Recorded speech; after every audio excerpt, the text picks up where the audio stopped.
Daniel was a quiet man, the kind who showed his love through responsibility rather than words.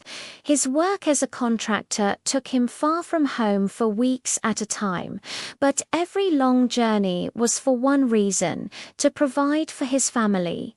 At home, he had a wife he trusted completely and two young children who waited eagerly by the gate for his return. To Daniel, his home was his peace. But while he was away, a quiet loneliness settled into his marriage. His wife, Miriam, struggled with the long absences. The quiet days turned into empty evenings, and those empty evenings gave way to temptation. A man who lived nearby offered her comfort, attention, and presence, things Daniel couldn't give from a distance.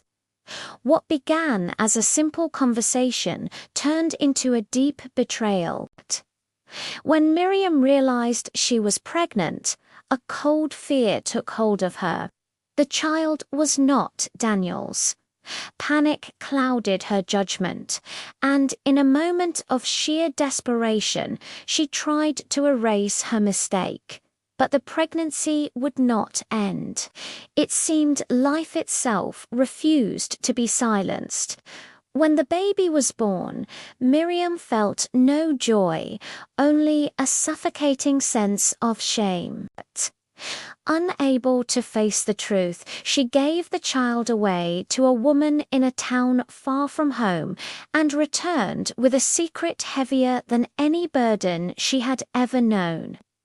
Daniel came back a few months later, completely unaware that, while he had been building homes for strangers, the very foundation of his own home had cracked. Years passed. Their two children grew up, and laughter returned to the house, but the guilt never left Miriam's heart. She became quieter, more distant, always avoiding Daniel's eyes. Daniel sensed the change, but chose to trust her, believing that love was stronger than doubt. He couldn't imagine the truth. Then fate intervened. One afternoon, a young boy appeared at their gate. He was thin, dusty, and looked frightened, clutching a small piece of paper with an address written in faded ink. He had recently learned he was adopted and had run away, searching for the truth of his origins. The name on that paper was Miriam's. Daniel was the one who opened the gate. The moment he saw the boy, his heart tightened.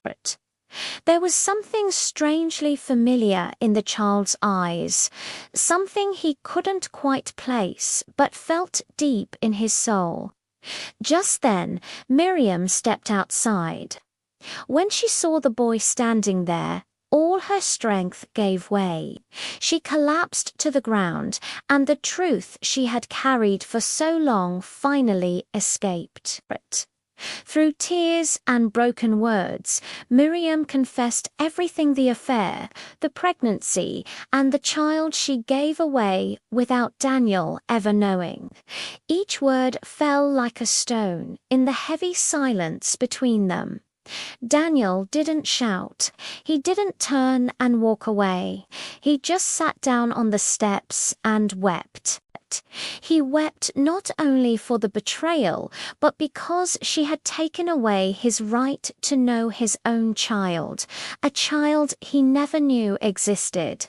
The boy stood silently, a small, confused figure caught in the wreckage of adult mistakes. Time passed before any healing could begin.